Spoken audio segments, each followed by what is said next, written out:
우리를 주님을 기억하게 하시고 예배하게 하시니 감사드립니다. 오늘 예배 가운데 오직 주님의 말씀이 주님의 성령이 우리의 주인 되어 주시고 우리에게 생명의 떡을 허락하여 주시옵소서. 예수님의 이름으로 기도드립니다. 아멘. 우리 함께 오늘 주시는 하나님의 말씀을 함께 봉독하겠습니다. 저와 한 절씩 교독하겠습니다. 오늘 주시는 하나님의 말씀은 예레미야 25장 30절부터 38절까지 말씀입니다. 예레미야 25장 30절부터 38절까지 말씀을 저와 함께 교독하겠습니다. 그러므로 너는 그들에게 이 모든 말로 예언하여 이르기를 여호와께서 높은 데서 포효하시고 그의 거룩한 초소에서 소리를 내시며 그의 초장을 향하여 크게 부르시고 세상 모든 주민에 대하여 포도 밟는 자 같이 흥겹게 노래하시리라.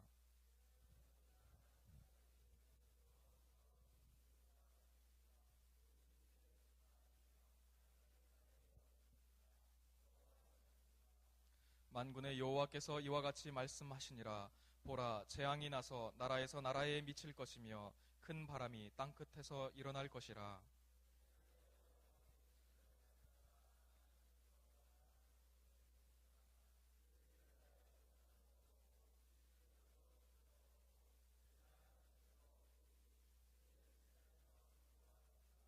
너희 목자들아 외쳐 애곡하라. 너희 양떼의 인도자들아 잿더미에서 뒹굴라. 이는 너희가 도살당할 날과 흩음을 당할 기한이 찼음인즉 너희가 귀한 그릇이 떨어짐같이 될 것이라.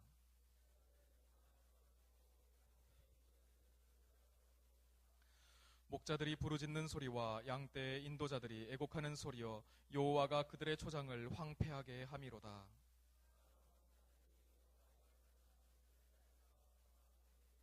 함께 읽겠습니다. 그가 젊은 사자같이 그 굴에서 나오셨으니 그 호통치시는 분의 분노와 그의 격렬한 진노로 말미암아 그들의 땅이 폐허가 되리로다 하시니라.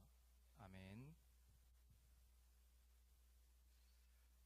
열심히 학업에 매진하시다가 이렇게 수요예배까지 나오신 여러분 정말 대단하고 존경합니다. 한 기도 모임에서 요즘 어떤 영화가 재밌는지 이렇게 좀 여쭤봤습니다. 이렇게 그러다가 요즘에 뭐 잔인한 영화 얘기가 좀 나왔습니다. 이런저런 얘기를 나누는데 뭐 스파르타쿠스라는 어떤 드라마가 있는데 그건 영화는 아니고 드라마지만 굉장히 잔인하대요. 이렇게 사람이 막 칼에 잘리고 목이 그어지면 거기서 피가 배어 나오고 막 뼈가 잘리고 하는 그런 잔인한 장면들이 많이 나온다고 하네요.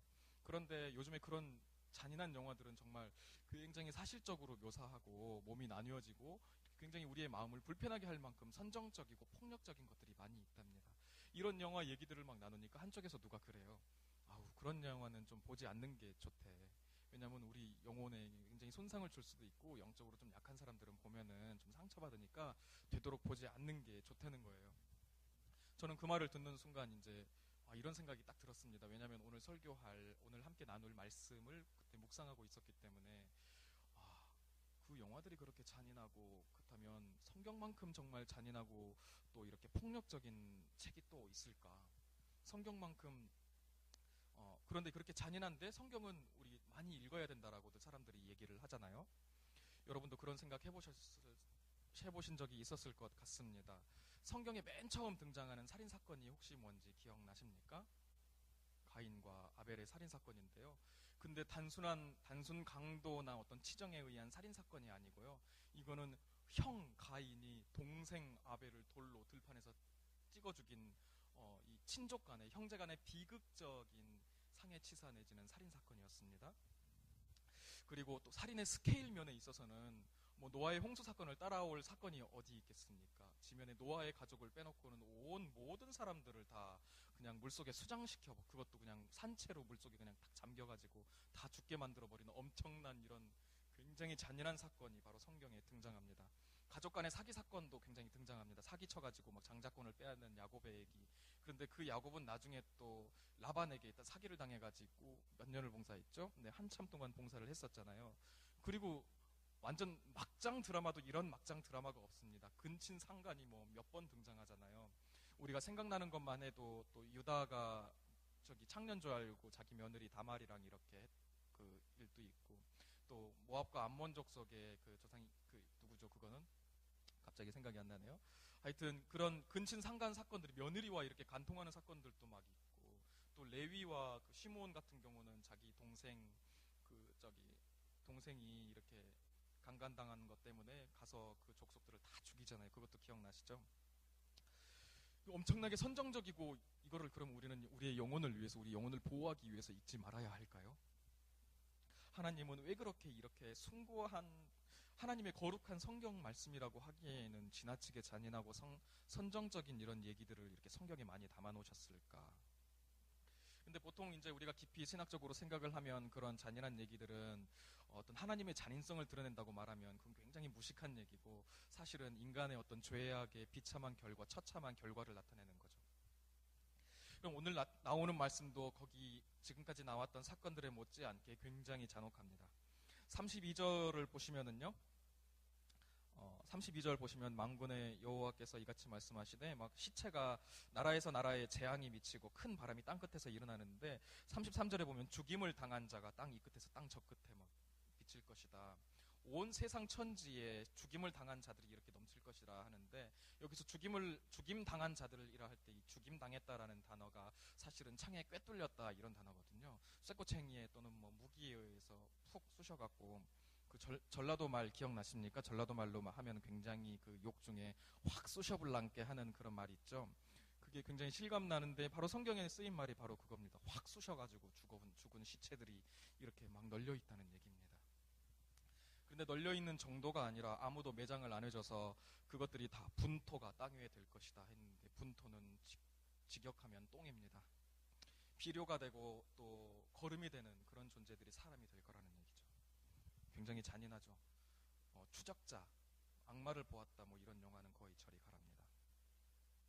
이런 잔인한 영화를 보지 않는 게 좋으니까 우리는 성경을 보지 않아도 될까요? 하나님은 왜 도대체 이런 말씀을 우리에게 주셨을까? 즐거운 수요 예배, 그리고 또 범죄자들에게 주시는 이런 말씀은 우리는 읽지 않아도 되는 것일까? 이 문제에 대해서 제가 오늘 본문을 가지고 여러분에게 문제를 하나 드리려고 합니다. 30절 보시면은 이렇게 돼 있습니다. 여호와께서 높은 데서 포효하시고 그의 거룩한 처소에서 소리를 내시며. 높은 데서, 어디서 포효하시고 어디에서 소리를 내셨죠? 높은 데서 포효하시고 그의 거룩한 처소에서 소리를 내셨다. 그런데 이 부분이 조금 다른, 심판을 선포하는 다른 본문의 말씀들과 살짝 다릅니다. 제가 어디가 다른지 한번 맞춰보십시오. 제가 두 구절을 읽겠습니다. 먼저 아모스 1장 2절인데요. 여호와께서 시온에서부터 부르짖으시며 예루살렘에서부터 소리를 내시리니. 혹시 눈치채셨습니까? 자, 이제 두 번째 힌트가 나갑니다. 요엘 3장 16절입니다. 여호와께서 시온에서 부르짖으시고 예루살렘에서 목소리를 내시리니. 오늘 본문과 어떤 점이 다릅니까? 똑같은 관용구처럼 쓰이는 같은 문장 구조를 가지고 있는데, 한쪽에는 시온, 예루살렘이 등장을 합니다. 그런데 오늘 본문에서는 시온과 예루살렘이라는 말이 등장을 하지 않죠. 시온, 예루살렘은 하나님이 거하시는 곳이고, 하나님이 말씀을 주시면 예루살렘에 하나님의 성전이 있고, 그 성전 안에는 하나님의 여호와의 법궤가 있습니다. 하나님의 임재를 상징하는 여호와의 법궤가 있고, 하나님이 계신 곳에서 하나님의 말씀이 선포가 됩니다. 그런데 오늘 말씀에서는 늘 하나님의 심판이 선포되어야 될 예루살렘과 시온이라는 단어가 등장하지 않고, 그냥 높은 데서 포효하시고 그의 거룩한 처소에서 포효하신다, 소리 내신다라고만 말씀을 하고 있는 것입니다. 왜 오늘 말씀에서는 시온, 예루살렘이라는 단어가 쓰이지 않고 거룩한 곳, 높은 곳이라는 말이 쓰였을까요? 왜 그렇다고 생각하십니까? 저는 그 답이 29절에 있다고 생각합니다. 29절을 제가 읽겠습니다. 보라, 내가 내 이름으로 일컬음을 받는 성에서부터 재앙 내리기를 시작하였은즉 너희가 어찌 능히 형벌을 면할 수 있느냐. 내 이름으로 일컬음 받는 성이 본문에서 찾는다면, 30절에서 찾는다면 어디일까요? 바로 예루살렘 성이겠죠. 하나님께서는 바로 내가 늘 말씀을 선포했던 바로 그 예루살렘과 시온이 심판의 대상이기 때문에 하나님께서는 그곳에서 오늘 말씀한다고, 그곳에서 내가 소리치고 내가 포효한다라고 말씀하시지 않고 그저 높은 곳에서, 그리고 거룩한 곳에서 말씀하신다고 표현을 한 것입니다. 예를 들면 요즘으로 치면은 하나님이 어디에 계십니까? 하나님의 말씀이 어디에 있습니까? 타락한 이 땅이 타락했는데 타락한 이 땅을 먼저 심판하는 게 아니라 내 이름으로 일컬어지는 내 백성이라고 일컬어지는 하나님의 교회를 내가 먼저 진멸하겠다라고 말씀을 주시는 것입니다. 도대체 무엇이 문제였길래 이렇게 무서운 말씀이 교회에게 먼저 선포되고 있는 것일까요? 유다 사람들이 당시에 어떤 상태에 있었는지 안다면 하나님께서 왜 자기 백성, 스스로 애굽 땅에서 이끌어낸 자기 백성에게 심판을 선포하고 계시는지 우리는 알 수 있을 것 같습니다.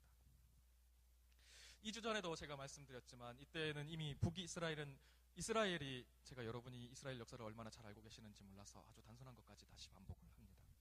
유다가 두 개의 나라가 있었죠. 북이스라엘과 남유다가 있었죠. 근데 북이스라엘은 이미 멸망을 했습니다. 아수르에 의해서. 남유다만 남았습니다. 다윗 왕국의 어떤 적통을 보존하고 있었던 북이스라엘은 그렇게 평가받았습니다. 얘네가 너무 혼합주의가, 사마리아 사람들 굉장히 욕 많이 먹잖아요. 근데 그 사마리아 지역이 바로 이 북이스라엘이죠. 북이스라엘의 수도였잖아요. 북이스라엘이 다른 이방의 문물을 받아들이고 혼합주의 때문에 멸망을 했습니다. 먼저. 그런데 유다도 이 시기에 똑같이 따라가고 있었던 것입니다. 우리가 좀 더 잘 살 수 있고 잘 먹을 수 있다면 그런 이방의 것이라도 가지고 와서 우리의 신으로 삼고 그랬던 것입니다. 근데 진짜 중요한 거는 유다도 똑같이 반복하고 있는데 그 잘못을 너무 오랫동안 계속하다 보니까 계속 반복하다 보니까 이게 잘못된 걸 잊어먹은 겁니다. 그래서 뭐가 문제인지 모르는 상태가 돼 있었습니다. 단적으로 이때 남유다는 애굽의 신하 나라였습니다. 그래서 애굽의 당시 유다의 왕을 봉신왕이라고 불렀습니다. 애굽의 봉신왕이면 우리나라가 어떤 다른 나라의 속국이면 열심히 신앙의 개혁운동도 하고 그리고 또 정말 국력을 기르기 위해서 열심히 노력해서 나라를 세워야 될 텐데 이 왕은 좀 정신이 없어가지고 풍요를 숭상하고 그래서 자기가 사는 궁전을 새로 지었습니다. 대규모 건축 공사를 진행을 해서 백성들을 막 다 불러 모아가지고 강제 노역을 시켰던 것입니다. 풍요를 숭상했던 거죠. 부를 좋아했던 거죠. 근데 그들도 그런 문제점을 인식하고 있었습니다. 그래서 불과 몇 년 전에 대대적인 개혁 작업을 했었습니다. 이 나라가 그런 개혁 작업을 안 한 나라가 아닙니다. 요시야 왕 기억나십니까? 성전에서 이렇게 성전 보수 작업을 하고 있는데 성전에서 갑자기 율법책이 발견이 된 겁니다. 제사장 힐기야가 그걸 발견을 해가지고 사반한테 그걸 줬습니다. 사반이 왕에게 가져가서 왕이 보고 어머 이거 어떡하니 우리나라 큰일 났다. 하나님 말씀이 이렇게 제대로 우리가 못 지키고 있구나. 우리 당장 회개하고 개혁해야 돼. 그래가지고 엄청난 두고두고 칭찬받는 개혁을 진행했습니다. 그런데 이제 그 왕이 이제 무기또 전투에서 한 4, 5년 전에 바로 죽었습니다. 그리고 지금 이 왕이 된 겁니다. 그렇게 한번 개혁을 했었기 때문에 문제가 됐습니다. 왜냐하면 간단히 말해가지고 개혁은 그냥 외적인 것에만 그쳤습니다. 진짜로 그들의 심령과 그리고 그 마음이 하나님의 말씀에 정말 하나님의 말씀이 없으면 하나님의 성령이 없으면 도저히 살 수 없는 그런 존재가 되지 않았는데 우리 개혁했잖아. 우리 개혁했으니까 우리는 할 일을 다 했다. 그러니까 이제 하나님만 할 일이 남았다. 이렇게 생각을 하고 있었던 것입니다.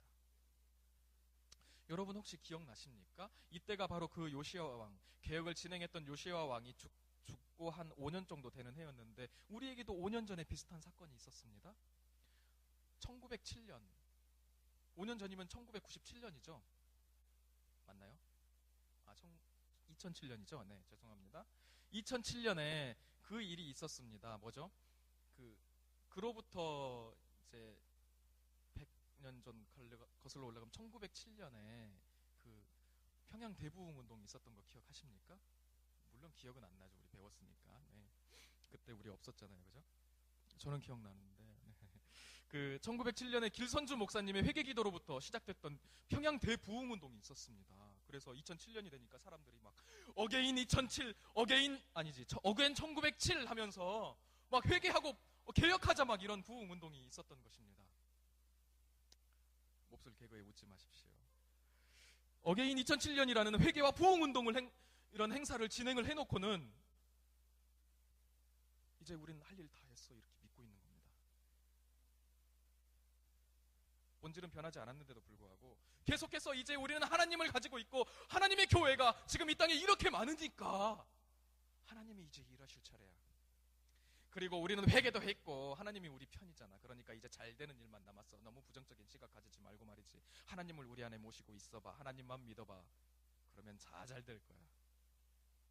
한마디로 말해서 이런 신학을 표현한다면 긍정의 신학이라고 할 수 있었을 것 같습니다. 당시 유다 사회에 그런 신학이 정말로 팽배해 있었습니다.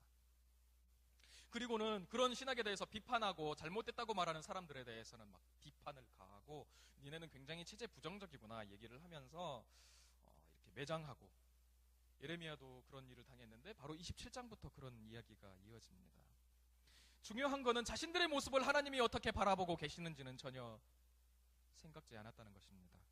하나님의 말씀에 우리 비춰봤을 때 우리의 양심이 어떤지, 우리 사회가 어떤지, 교회가 어떤지는 생각해보지도 않고 그저 그냥 세계적으로 이렇게 하나님의 교회가 많은 나라가, 이렇게 빨리 교회가 성장한 나라는 우리 대한민국밖에 없어.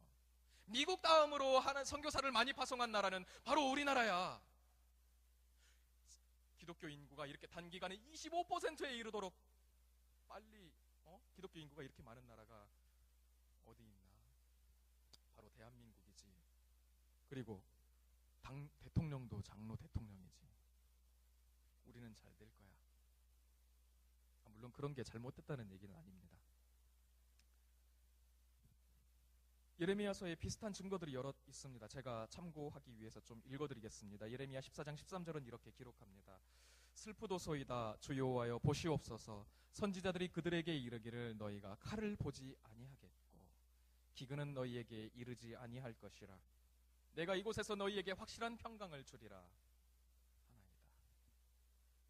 지금 애굽의 봉신왕이고 아수르와 바벨론이 어떻게 될지 모르는 상황에서 예레미야 7장 4절에서는 이렇게 얘기합니다. 너희는 이것이 여호와의 성전이라, 여호와의 성전이라, 여호와의 성전이라 하는 거짓말을 믿지 말라.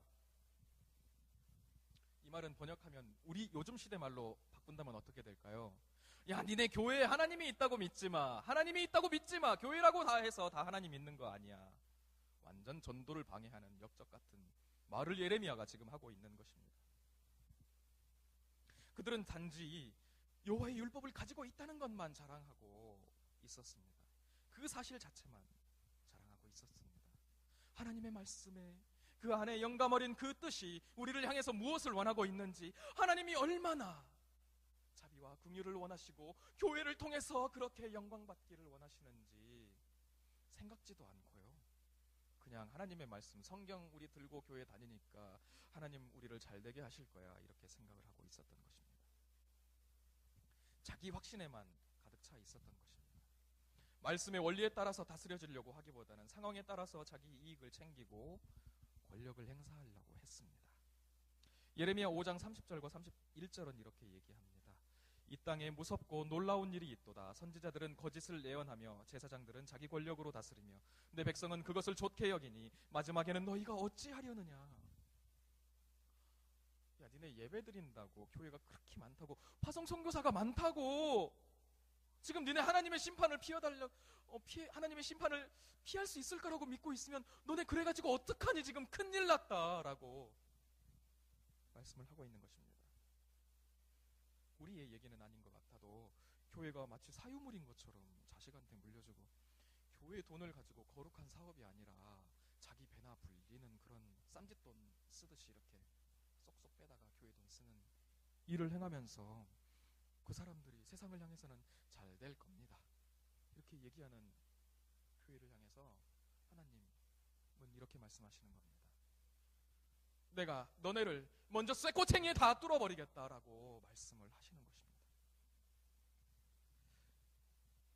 하나님이 자기의 이름으로 일컬어지는 교회가 개독교라고 그리고 쓰레기라고 일컬어지는 이 시대에 하나님께서 그렇게 부르는 세상을 진멸하겠다고 하시는 것이 아니라 먼저 교회가 그런 말을 듣게 만든 이 땅의 거짓 선지자들과 교회들을 쓸어버리겠다고, 먼저 쓸어버리겠다고 하나님이 오늘 주시는 말씀 맞지 않습니까? 우리 다시 한번 일깨워야 합니다. 저도 31절은 말씀합니다. 요란한 소리가 땅끝까지 이름은 여호와께서 뭇 민족과 다투시며 모든 육체를 심판하시며 악인을 칼에 내어주셨음이라. 여호와의 말씀이니라. 요란한 소리가 땅끝까지 이름은 누가 심판하시냐면 여호와께서 뭇 민족과 다투시며 모든 육체를 심판하신다는 것입니다. 우리의 심판자는 학과장님도 아니시고 교수님도 아니시고 미국도 중국도 일본이 아니시고 우리의 부모님도 아니시고 바로 하나님이시라는 겁니다. 하나님이 이 땅의 심판자라는 겁니다. 하나님이 우리의 인생의 주인이시라는 겁니다. 하나님이 우리의 인생을 판단하실 거라고 말씀하시는 겁니다. 세상은 절대로 만만한 상대 아니죠. 하지만 두려운 존재도 아닙니다. 정말로 우리가 두려워하고 정말로 우리가 순종해야 될 분은 바로 하나님이십니다. 왜냐하면 마지막에 우리를 심판하실 분이 우리 주 여호와 하나님이시기 때문입니다. 맞습니까? 좋은 직업을 가지는 것보다, 그리고 고상한 취미를 위해서 돈을 많이 버는 것보다, 아리따운 아내와 함께 좋은 집에서 거하는 것보다, 유학 가는 것보다 더욱 중요한 것은 바로 하나님 앞에 순종하는 것이라고 오늘 말씀은 말씀하십니다. 왜냐하면 여호와 하나님이 우리의 마지막 심판장이시기 때문입니다. 혹시 우리의 삶 가운데 하나님이 주인이시고 하나님이 우리의 심판장이심을 잊고 계시지는 않으셨습니까? 혹시 우리 중에는 이런 생각을 하는 사람이 있을지도 모르겠습니다. 세상이 조금 어려워져도, 교회가 조금 어려워져도 내가 잘하면 살 수 있지, 내가 잘 돼서 내가 잘 이끌면 되지, 나만 잘하면 세상의 위협에서 벗어날 수 있지 않을까. 그런데 절대 그렇지 않다고 35절은 말씀합니다. 35절을 제가 읽겠습니다. 목자들은 도망할 수 없겠고 양떼의 인도자들은 도주할 수 없으리로다.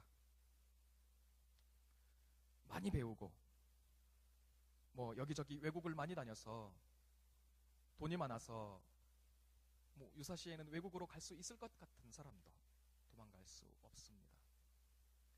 대기업에 취직해서 사업을 해서 돈을 많이 번 사람도 도망갈 수 없습니다. 고시에 합격해서 판검사가 된 사람도, 공부를 열심히 잘해서 의사가 된 사람도, 심지어 이 땅의 통치자도 아무데도 도망갈 수 없을 것이라고 하나님은 말씀하십니다. 사자가 단둘이 사자와 함께, 거대한 사자와 함께 들판에서 마주선 것처럼 우리는 피할 수도, 그 무서운 이빨을 피하고 도망갈 수가 없는 것입니다. 왜 그렇습니까? 왜냐하면 우리 주 하나님이 우리의 유일한 피난처이시기 때문에, 하나님이 우리의 피난처이시기 때문에 그렇습니다. 하나님이 우리의 도피처이십니다. 하나님 말고 무엇이 우리의 삶의 담보 보장이 될 수 있겠습니까? 그것이 전부입니다. 그게 우리의 시작이고 마지막입니다. 지금 우리의 교회는 어쩌보면 예레미야 시대와 같은 길을 걷고 있는 것 같습니다. 하나님이 우리를 어떻게 보시는지 우리는 기도하며 그 음성을 들어야만 합니다. 정말로 우리가 심판을 면하기에, 정말로 이 땅에 하나님의 말씀을 선포되고 하나님의 이름으로 일컬어지기에 합당한 곳인지 기도해야만 합니다. 우리를 불쌍히 여겨주시기를 기원해야만 합니다. 하나님, 지금 세상의 공격이 이렇게 많은데 우리가 어떻게 어지러운 세상 가운데 하나님의 방식으로 우리가 살 수 있을까요? 라고 물어보고 우리의 상한 영혼을 위해 비탄해하며 예배드릴 수 있어야만 합니다. 그것이 하나님께 피하는 길이고, 광야의 사자와 마주하고서도 우리가 유일하게 피할 수 있는 우리의 유일한 도피처 하나님이십니다. 그리고 나아가서 우리는 바로 교회의 희망입니다. 이 땅의 교회를 위해서 기도해야만 합니다. 땅에 교회를 불쌍히 여겨주시고 교회의 어두워진 눈을 열어주시고 주님의 이름을 욕되게 한 모든 죄를 용서해 주십시오라고 함께 기도해야만 합니다.